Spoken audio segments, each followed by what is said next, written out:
오늘은 여러분과 페어벤의 이론과 그리고 멜라니 클라인의 이론의 차이점에 대해서 좀 자세하게 살펴보고자 합니다. 페어벤은 자신이 프로이드의 이론을 사용했다는 것을 공개적으로 밝히고 자신의 이론과 고전적인 프로이디언 티어리가 어떻게 다른지를 잘 밝혀주고 있습니다. 그렇지만 멜라니 클라인으로부터 어떤 영향을 받았는지에 대해서는 잘 선명하게 드러내지 않고 있습니다. 그렇지만 두 분의 저작을 우리가 살펴보면 두 분 사이에 많은 교류가 실제 만나서 하는 교류보다 학문적인 교류가 있었고, 그래서 페어벤이 멜라니 클라인이 사용한 여러 가지 개념이나 그리고 언어를 사용하고 있는 것을 우리가 보게 됩니다. 그렇지만 한편으로는 멜라니 클라인의 사용하는 개념이나 용어들을 사용하고 있지만 멜라니 클라인과 다른 접근을 계속 시도하고 있어서 멜라니 클라인의 이론으로부터 독립된 이론을 세우려고 하는 노력을 계속하고 있습니다. 그런 점에서 멜라니 클라인은 프로이드 이론 중에 중요한 이론들을 받아들여서 특히 죽음 본능 이론을 잘 받아들였죠. 멜라니 클라인 입장에서는 프로이드 이론에서 출발하고 프로이드의 중요한 개념을 받아들였지만 한편에서는 관계 구조 이론 쪽으로 중요한 변화를 시도하고 있습니다. 그래서 대상관계 이론을 아주 큰 기초를 놓은 훌륭한 학자가 됐지만 마지막까지도 프로이드의 역동 구조 이론에서 벗어나지 않고 있는 이런 모습을 함께 가지고 있습니다. 그래서 프로이드의 역동 이론을 수용하고 있는 상황에서 관계 구조 이론을 받아들였기 때문에 멜라니 클라인을 이해하는데 우리 후학들이 많은 어려움을 겪고 있죠. 그렇지만 페어벤은 어쩌면 과감하게 프로이드의 역동 이론을 버림으로써 가장 순수한 관계 구조 모델을 구축하는 이런 길을 선택합니다. 그래서 페어벤은 고전적인 프로이드 이론으로서 완전한 결별을 선택하면서 어떤 임펄스 티어리라고 할까요? 충동 심리학, 임펄스 사이콜로지로부터 벗어난다. 이런 얘기를 우리가 할 수 있겠죠. 그래서 대상관계를 가장 순수한 형태의 대상관계 이론은 페어벤이 대성을 하게 되죠. 이 페어벤의 이론은 미국에서는 설리반의 입장과 많은 부분에서 이론적인 방향을 같이 하고 있습니다. 그렇지만 멜라니 클라인은 대상관계가 이런 페어벤의 훌륭한 이론들이 가능하게 하는 그 밑거름이 되는 아주 훌륭한 이론들을 발달시켰습니다만 역동 이론과의 관계는 청산하지 않은 상태에서 있기 때문에 이 두 가지 입장, 하나는 역동 구조 이론, 한편에서는 관계 구조 이론, 이런 걸 이 두 가지 입장에 절충적인 입장을 취하고 있어서 어떤 부분에서 선명하지 않은 부분입니다. 어떤 부분에서 선명하지 않은 부분이 있겠죠. 그렇다면 페어벤의 이론과 멜라니 클라인의 이론이 어떻게 다른지 좀 구체적으로 살펴보죠. 첫 번째가 판타시를 어떻게 이해하느냐 하는 부분입니다. 환상을. 클라인 입장에서 환상은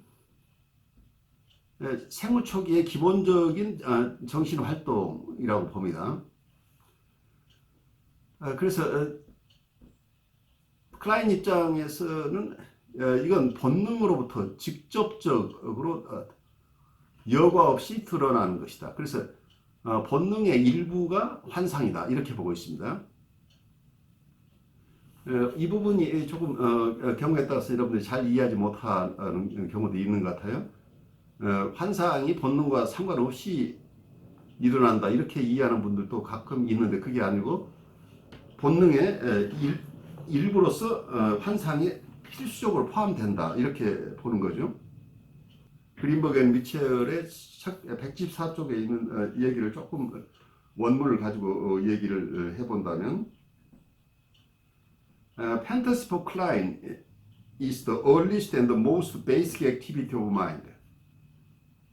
그래서 클라인에게 있어서는 판타시는 우리 마음의 가장 초기의 활동이고 그리고 가장 근본적인 활동이다 이렇게 보고 있습니다. 그래서 it constitutes the direct, unmediated manifestation of the instincts themselves. 그래서 이 환상은 본능 자체, 본능을 뭐 두 가지로 본다면 성적 본능과 공격적인 본능 이런 본능들의 직접적이고 변화되지 않은 여과 없는 어떤 발현이다. 그래 본능의 발현이라고 보는 부분이 아주 중요한 부분입니다. 환상이 바로 본능에서 오는 것이다 라고 하는 거죠. 본능의 표현이다.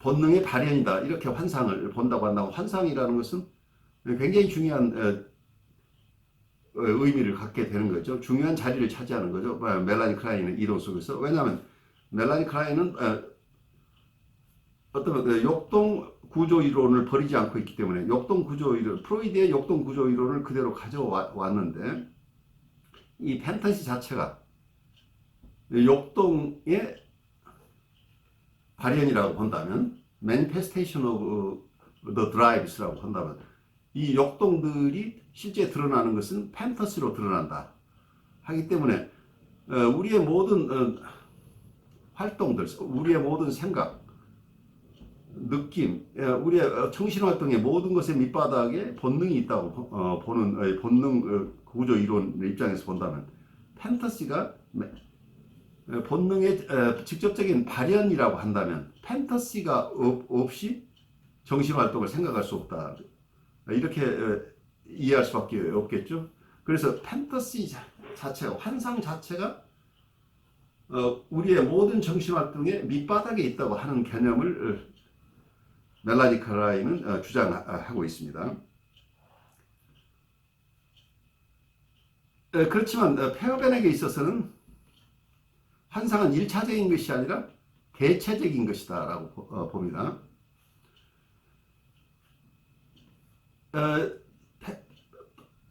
페어벤은 1차적인 직접적인 우리의 현실 대상과의 관계를 가장 중요시하기 때문에 현실 대상과의 관계가 실패했을 때 거기에 대한 2차적인 보상 작용으로 환상이 발생한다. 환상이 생겨난다. 이렇게 봅니다. 이 점에서 아주 큰 차이가 있죠. 그래서 한쪽에서는 페어벤은 fantasy is not primary but substitutive 라고 얘기를 하고 있어요. 그래서 멜라니 클라인에게서 환상은 1차적이죠. 역동의 발현이기 때문에 역동이론을 배경으로 한 역동이론을 기반으로 한 멜라니 클라인의 내적 대상관계 이론 속에서는 판타시는 가장 1차적인 자리를 차지한다. 그렇지만 페어벤에게 있어서는 현실적인 현실 대상과의 대상 관계가 실패했을 때 보상적으로 발생하는 것이 환상이다. 이렇게 보기 때문에 그건 굉장히 2차적이다고 하는 얘기죠. 그래서 환상을 이해하는 것이 크게 다르다고 하는 점에서 우리가 먼저 잘 이해를 하는 게 좋겠습니다. 그래서 페어벤 얘기를 다시 한다면 환상은 현실 속에서 다른 사람들과의 관계를 맺고 싶어하는 1차적 동기가 실패한 후에 나타나는 것이 환상이다. 이렇게 봅니다. 이게 가장 큰 차이점이고 두 번째 차이점은 대상관계를 어떻게 이해하느냐 하는 점에서 큰 차이가 나타납니다. 클라인 입장에서는 내적 대상 세계, 어쩌면 인터널 월드는 자연적이고 불가피하며 모든 경험과 동반자적인 관계에 있다. 그래서 모든 경험에 어떤 내적 대상 관계는 불가피하게 일어나는 것이다. 항상 있는 것이다. 이런 입장을 취하고 있습니다. 그래서 생애 초기에 형성된 내적 대상들은 환상의 주요 내용이 된다. 그 환상과 내적 대상이 아주 밀접하게 연결되는 것을 설명하고 있죠. 또한 내적 대상 세계는 삶의 가장 두려운 공포의 원천이자 삶의 가장 큰 위안들의 원천이다. 그래서 우리에게 기쁨이거나 공포이거나 슬픔이거나 이 모든 것들의 원천에는 내적 대상이 있다. 내적 대상 관계가 있다. 이렇게 보는 거죠. 내적 대상 세계가 우리의 어떤 환상에 주요한 부분을 이룰 뿐만이 아니라 그렇기 때문에 우리의 정신활동에 우리의 모든 정서활동의 밑바닥에 내적 대상 세계가 있다. 이렇게 볼 수 있습니다. 그렇지만 페어벤에게 있어서 내적 대상은 1차적인 요소가 아니고 그냥 순수하게 이론적으로 생각한다면 꼭 불가피한 요소도 아니다 라고 보고 있습니다.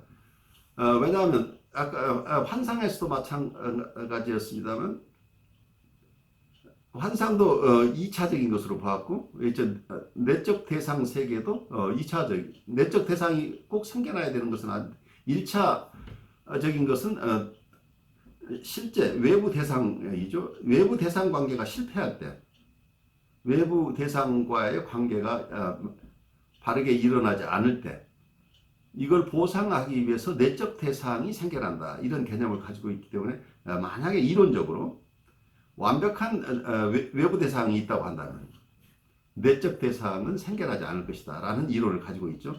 그렇지만 페어벤도 자기 이론을 그대로만 원칙적으로 고수하기는 어려웠던 것으로 보여요. 그래서 현실적으로 어떤 외부 대상도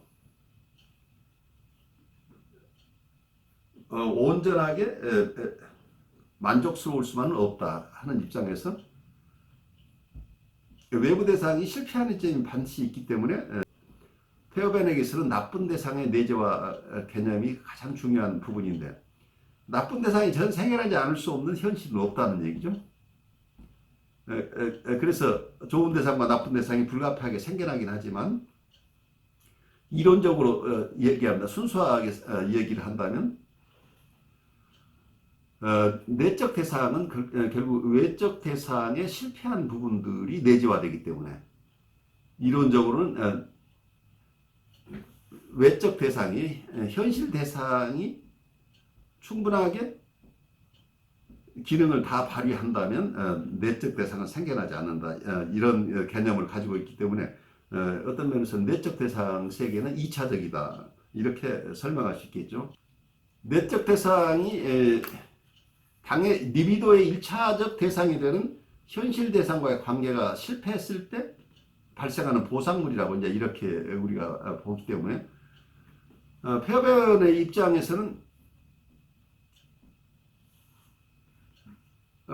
이런 내적 대상과의 관계는 피약적일 수밖에 없죠. 왜냐하면 나쁜 대상들이 내재화되기 때문이죠.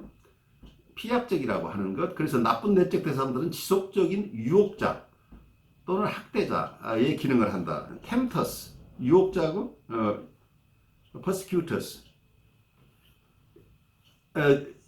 나쁜 대상은 지속적으로 우리 심리 내적으로 유혹자의 기능 그리고 학대자의 기능을 한다. 그리고 내적 대상이 좋은 대상일 때도 이 좋은 대상에 대한 어떤 좋은 대상이 어떻게 내면화되고 그 좋은 대상의 기능이 어떤 것인가를 사실은 페어벤이 잘 설명하고 있지 않은 부분이에요. 그렇지만 이 좋은 대상에 대한 얘기를 할 때도 만약에 좋은 대상이 내재화된다고 한다면 그것은 현실적인 만족을 제공해주는 대상이 아니고 나쁜 내적 대상들의 박해로부터 숨을 수 있는 피난처를 제공한다 하는 소극적인 기능을 부여하고 있습니다. 페어베님. 그래서 좋은 대상이 우리의 내재화 된다고 해도 좋은 대상으로부터 직접 만족을 제공받는 것이 아니고 나쁜 내적 대상들의 박해로부터 피할 수 있는, 숨을 수 있는 피난처를 제공하는 기능을 한다. 이렇게 보고 있습니다. 이렇게 내적 대상을 이해한다면 내적 대상의 본질과 기원에 대한 어떤 페어벤과 클라인의 입장이 각각 첨예하게 다른데, 그렇기 때문에 내적 대상의 내용, 컨텐츠 자체도 달리 보고 있습니다. 클라인은 대부분의 이론에서 내적 대상은 선험적인 본능의 일부인 원상을 중심으로 설명을 하고 있습니다. 선험적인 본능의 일부인 원상이라고 하는 개념은 원상 이마고라는 개념이죠. 그 인스팅트의 일부인 이마고, 선험적이다. 우리가 태어날 때 가지고 태어나는 어떤 선험적인 이미지라는 얘기죠. 선험적인 어떤 원상이 있다는 얘기죠. 그래서 클라인은 클라인이 얘기하는 좋은 적가슴과 나쁜 적가슴은 생물학적인 인간을 구성하는 어떤 보편적인 이미지라고 보고 있습니다. 그래서 이러한 이마고들은 이런 이마고를 가지고 태어났는데 실제 외부 세계와 경험 속에서 원래 가지고 있던 이마고가 일부 수정되긴 하지만 우리는 이미 이 이마고를 가지고 태어났다. 그래서 나쁜 이마고와 좋은 이마고들을 우리는 이미 가지고 있다는 얘기를 하고 있죠. 그래서 이런 입장은 페어벤 입장에서는 다른 입장을 취할 수 없게 되는데, 왜냐하면 멜라니 클라인은 역동구조 이론이기 때문에 이런 내적 대상이라고 하는 것은 이미 본능의 일부인 원상의 모습으로, 원상을 중심으로 내적 대상이 구성된다. 이미 타고난 것을 중심으로 한다는 얘기죠. 그렇지만 페어벤 입장에서는 현실 대상과의 관계를 중요시하는 입장에서 이론을 설명하고 있습니다. 페어벤이 볼 때 내적 대상의 내용은 현실 대상과의 경험이 파편화되어 나타난다고 봅니다. 그래서 내적 대상은 아동이 실제 부모와 맺은 관계로부터 발생한다. 이렇게 본다면 실제 대상 관계의 어떤 부분, 만족스럽지 못한 부분들이 나쁜 대상을 구성한다. 이렇게 실제 부모와 관계에서 아이가 체험하는 페어벤의 어떤 내적 대상 관계 이론 쪽에서 본다면 어떤 면에서는 사랑을 항상 줄 것 같으면서 주지 않고 있는, 유혹하는 대상, 또 나를 거절하는 대상, 그리고 유혹하거나 거절하는 이런 대상이라고 하는 게 내적 대상이 만들어지는데, 그것은 계속해서 자기를 만족시키지 않거나 거절을 하는 실제 대상으로부터 내적 대상이 발생한다는 얘기예요. 실제 외부 경험 속에서 그것이 파편화된 거다. 부모 대상이 가지고 있는 어떤 나쁜 측면, 아이가 자기를 만족시키지 못하고 있는 그 측면들을 내면화한 것이 내적 대상이다. 이제 이렇게 보고 있죠. 이런 입장에서 클라인의 이론에서 내적 대상 관계는 모든 경험의 바탕이 된다. 이건 실제 경험에서 발현되는 게 아니고 이미 타고난 원상을 가지고 내적 대상 세계가 이루어지기 때문에, 이런 이미 가지고 있는 내적 대상을 이루는 어떤 이마하고 본능의 일부인 어떤 원상을 가지고 내적 대상 세계가 만들어지기 때문에 외부 현실하고 상관없이 모든 경험 속에서는 이런 내적 대상 세계가 영향을 미치게 될 수밖에 없다는 얘기죠. 그래서 이 내적 대상 관계가 모든 경험의 바탕에 있다고 하는 어, 멜라니 클라인의 이론을 여러분들이 이해하신다면 이 부분이 페어벤 입장에서는 또 어떻게 보느냐 하면 페어벤에 볼 때 내적 대상 관계는 현실 속에 다른 이들과의 접촉하고 싶어하는 1차적인 동기가 실패했을 때 발생하는 일종의 퇴행 현상이라고 보고 있다. 그래서 내적 대상 관계는 항상 일정 부분은 퇴행 현상이고 그건 실제 외부 대상 관계가 만족스럽지 않은 데서 오는 대체적인 것이다. substitute 한 것이다. 그리고 primary가 아니고 2차 secondary다 하는 입장입니다. 그래서 내적 대상 관계의 어떤 기원과 그리고 본질 그리고 내용이 이 두 분의 이론에서 크게 다르다. 그것은 기본적으로는 이분들이 역동 중심의 이론인가 관계 중심의 이론인가로부터 시작되는데 멜라니 클라인은 관계 구조 이론을 향해서 가고 있었지만 기본적으로는 역동 구조 이론에서 완전히 벗어나지 않았기 때문에 불가피하게 이런 이론의 차이가 생길 수밖에 없다. 페어벨은 순수한 입장에서 역동 이론을 완전히 버렸기 때문에 어떤 팬터스나 내적 세계가 바로 타고난 것이라고 하는 것을 받아들이지 않아도 됐던 거죠.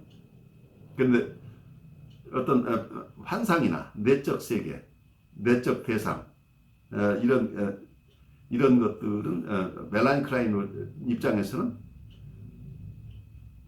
역동 구조 이론을 완전히 벗어나지 않는 한 그 부분은 가지고 자기 이론 속에 포함시킬 수밖에 없는 입장이다. 이렇게 볼 수 있겠죠. 그리고 또 중요한 차이를 본다면 페어벤과 멜라니 클라인의 이론의 큰 차이는 인간의 병리, 사이코파톨로지라고 인간의 병리와 그리고 우리의 온갖 고통의 근원이 어디에 있는가? 우리의 인간에 대한 이해하고 직결되는데 우리의 고통은 어디에서 오는가에 대한 입장 차이가 크게 있습니다. 클라인 입장에서는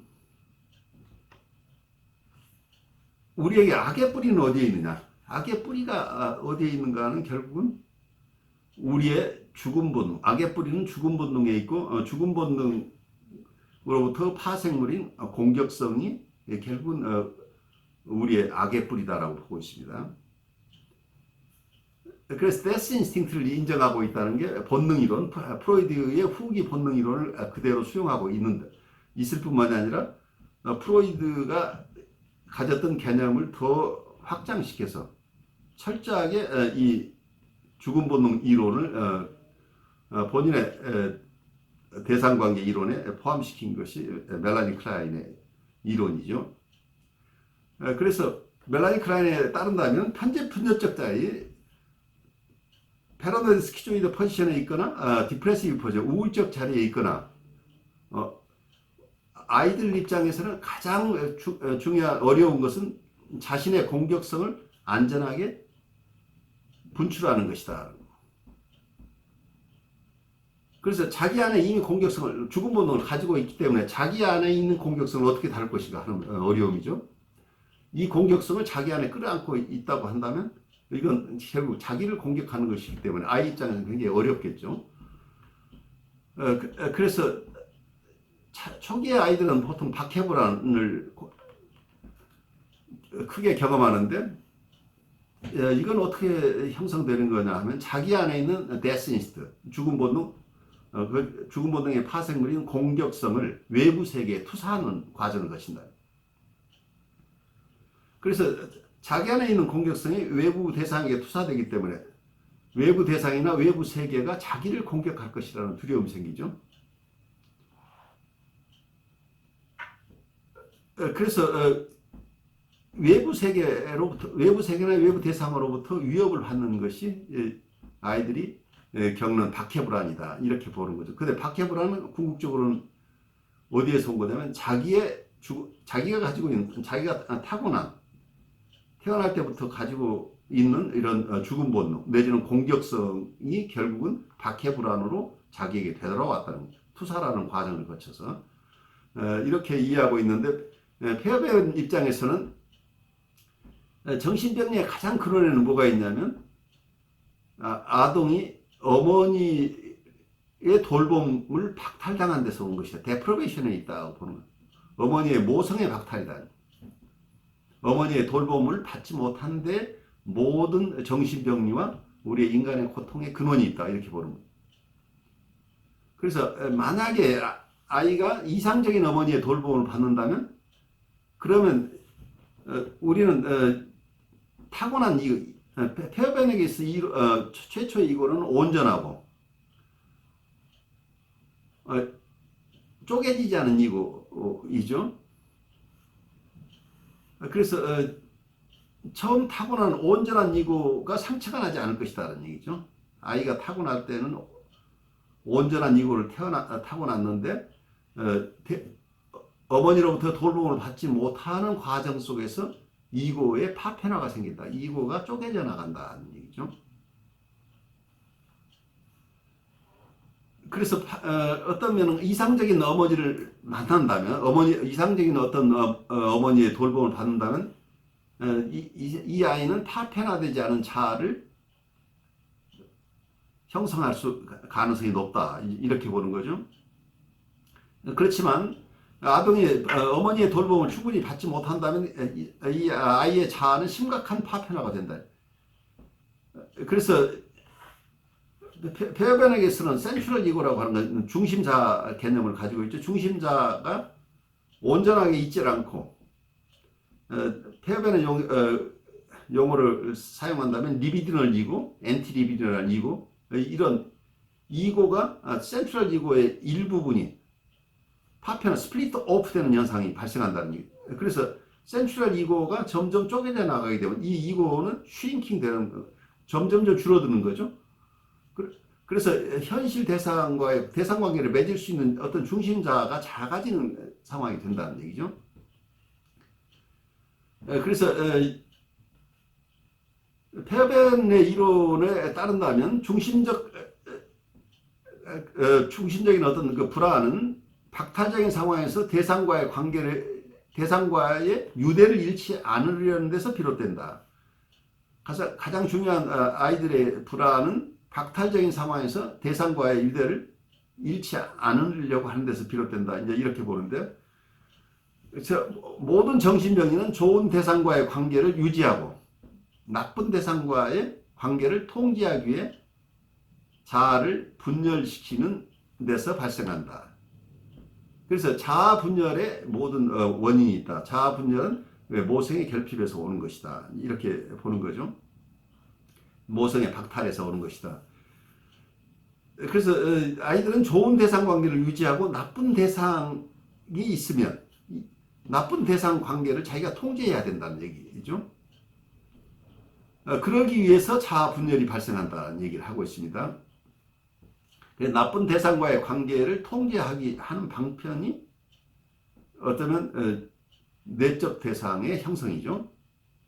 그래서 내적 대상, 그리고 내적 대상을 향해 가는 자아의 마음도 분열시킨다. 이제 이런 좀 깊이 들어가면 내적 대상이 생겨나면 내적 대상과 리비도적 관계를 맺는 자기 마음. 그래서 리비드널 이고나 또 그래서 자기를 유혹하는 대상이 자기 마음 안에 만들어지면 유혹하는 대상을 끌려가는 자기의 마음을 이걸 리비드널 이고라고 얘기를 하는데, 리비도적 이고, 그리고 또 자기를 거절하는 대상이 자기 마음 안에 생기면 이 거절하는 대상과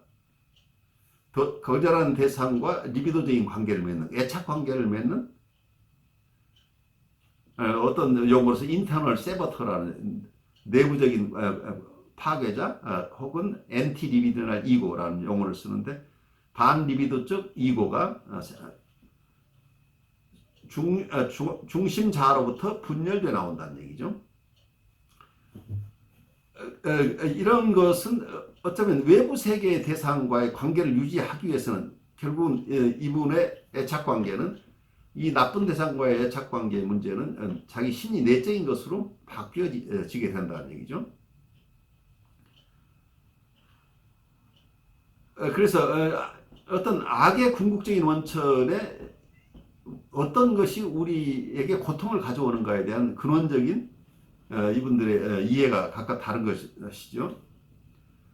그래서 클라인 입장에서는 내적 또는 외적 대상이 갖는 악에는 궁극적으로 아동 자신의 타고난 파괴성이 외부로 투사된 것이다. 그래서 모든 어떤 악의 근원에는 아이가 이미 선언적으로 타고난 공격, 죽음 본능, 그리고 죽음 본능의 파생물, 데리버티브라고 할 수 있는 공격성이 외부로 투사된 것. 여기로부터 다시 아이가 느끼는 그 나쁜 대상이 만들어지기 때문에 이미 자기한테 있는 공격성이 외부 투사를 통해서 이런 것들이 결국 악의 근원으로 발생한다는 얘기죠. 이게 나쁜 대상이라고 하는 것이 결국은 내적이나 외적 대상이 갖는 그 악의는 궁극적으로 어디에서 온 거냐면 결국은 자신이 타고난 파괴성이 외부로 투사된 것이 결국 이게 내적 대상이나 외적 대상이 가지는 악의로 느껴진다는 얘기죠. 페어벤에게서 어떤 나쁨이라고 하는 것, bad라고 하는 것은 bad object라고 할 때 이 나쁘다고 하는 것은 박탈을 의미한다. 이런 의미로 쓴다는 얘기죠. 그래서 페어벤 입장에서 나쁜 대상은 있어야 될 곳에 있지 않고 반응해야 될 때 반응하지 않는 어떤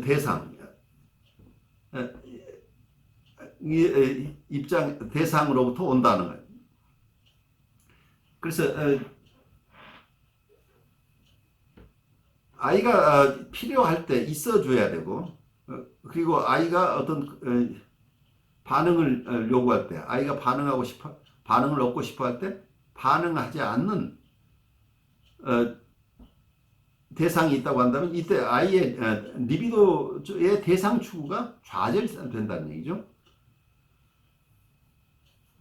그래서 좀 더 쉽게 얘기를 한다면 클라인이 말하는 나쁜 대상은 아동이 타고난 파괴성을 반영한다. 이렇게 본다면 페어벤의 나쁜 대상은 아동의 접촉의 욕구를 충족시키지 않는 부모의 어떤 측면, 부모의 실패를 나타낸다. 이렇게 볼 수 있겠죠. 그래서 아이는 부모를 사용해야 되는데 부모가 자기가 필요할 때 있지도 않고 아이가 요구하는 반응을 줄 수도 없는 이런 부모로부터 부모가 공급해 줄 수 없는 어떤 측면, 부모가 제공해 주지 못하는 이런 측면, 실패하는 측면이 결국 부모가 나쁜 대상으로 인식되게 된다. 이렇게 보는 거죠. 그래서 제가 우선 가장 중요한 서로 다른 점들을 얘기를 했는데 실제로는 클라인과 페어벤의 연구는 서로 비교를 해보면 처음 말씀드렸듯이 클라인은 페어벤의 연구에 굉장히 많은 영향을 미쳤어요. 물론 멜라니 클라인도 페어벤의 연구로부터 영향을 받죠. 그래서 패러멜 스키조이드 포지션에 대한 어떤 용어 선택에서도 페어벤의 영향을 받은 것을 우리가 익히 알고 있습니다. 페어벤 입장에서는 내적 세계에 대한 클라인의 정교한 이론을 통해서 연구의 가장 중요한 어떤 개념과 그리고 그 주제들을 바로 멜라니 클라인의 연구 자료로부터 얻었다. 이렇게 우리가 그 관계를 이해할 수 있겠죠. 그렇지만 페어벤이 멜라니 클라인의 용어들을 가져오지만 한편에서는 멜라니 클라인의 이론을 잘 이해하면서 자기의 독자적인 이론을 만들어 나가는 과정에 있기 때문에 같은 용어를 쓰지만 멜라니 클라인의 용어와 페어벤의 용어는 그 내용이 크게 다르다는 걸 우리가 항상 이해해야 되는 거죠. 그래서 이론적인 기반이 다르기 때문에 서로 같은 용어를 써도 그 용어 속에 담고 있는 내용이 다르다는 것을 우리가 항상 이해해야 이 두 분의 이론을 바르게 이해할 수 있을 거예요. 그래서 환상, 불가피하고 영속적인 어떤 내적 대상, 그리고 본능적인 파괴성에 대한 공포, 이런 것을 주로 얘기하는 멜라니 클라인의 이론과 현실의 실제 인물들, 현실의 대상들, 현실의 타자와의 관계를 갖는 1차성, 실제 있는 대상과의 관계가 가장 중요하다고 보는 이러한 입장과, 그리고 내적 대상이라고 하는 건 어떤 보상적인 것이다. 1차적인 게 아니고 대체적이고 보상적인 성질을 가지고 있다. 그리고 우리가 타고난 공격성이 문제가 아니라 부모의 박탈이 가져다주는 파괴성이 문제가 된다. 그래서 부모의 박탈이 가지는 의미가 아이의 성장에 결정적인 영향을 미친다고 하는 이런 페어벤의 강조점. 그래서 멜라니 클라인의 강조점과 페어벤의 강조점이 아주 선명하게 다르다고 하는 것을 우리가 이해하는 게 좋겠죠.